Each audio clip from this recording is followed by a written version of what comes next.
Honorable Chief Guest Ahmed Ishaq Jahangir, distinguished guests, friends, and colleagues, Assalamu alaikum. It's a real honor to inaugurate this important conference.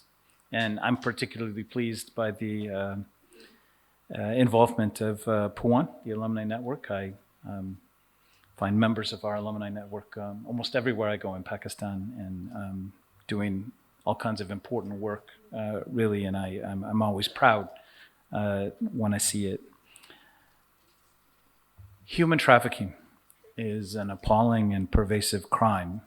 It deprives millions worldwide of their dignity and freedom, and it is a global crisis that touches every country, including Pakistan and the United States.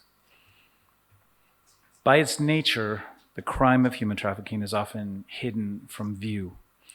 While the real numbers are hard to confirm, an estimated 27.6 million people around the world are victims of human trafficking, including millions of women and children. Beyond the harm to individual victims, trafficking in persons also undermines national security, distorts markets, enriches transnational criminals and terrorists, and is an affront to our universal values.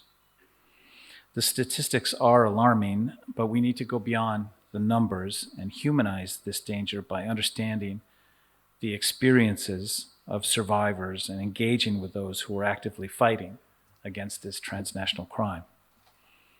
We'll hear today from Ansa Noreen, one of the two American experts joining us today, herself a trafficking survivor. Her story could have ended in tragedy. However, through the coordinated efforts of stakeholders like you, she was eventually freed, and she stands before you today as a tireless advocate for trafficking victims. We're also going to hear from Joseph Salavaria, a retired special agent from the U.S. Department of Homeland Security. He has more than 20 years of criminal investigative experience focused on human trafficking and human smuggling. Mr. Salavaria will share his expertise on the efficacy and necessity of stakeholder collaboration in addressing this transnational crime. In the United States, we follow the widely used 3P paradigm: prosecution, protection, and prevention. And I'm glad to see that it's universalized here as well, to combat human trafficking. In addition, the Department of State employs the 4th P for partnership as a complementary means to achieve progress and enlist all segments of society in the fight against human trafficking. The U.S. Embassy's ongoing grant program with the Sustainable Social Development Organization is a testament to the effectiveness of meaningful partnerships between civil society and the public sector, demonstrating how we can expand awareness, leverage expertise, and facilitate creative solutions when we work together. The toll of human trafficking is borne disproportionately by its survivors. However, it would be a mistake to dismiss the impact it has on all of society. Human trafficking erodes the rule of law, the safety of our communities, the security of our borders, and the strength of our economy. The severity and pervasiveness of this issue demands our collective action. Working together across government, business, and civil society is essential in our joint effort to create a fairer and more equitable world.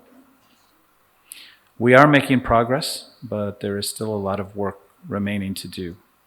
Through this conference, I hope to see partnerships develop and opportunities for further collaboration explored.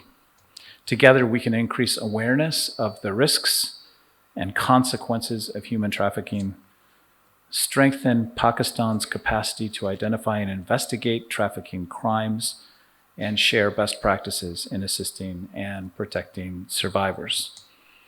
The U.S. Embassy and the U.S. government is committed to supporting Pakistan's efforts in addressing this critical human rights issue. So thank you very much, everybody, for being here today. Shukriya.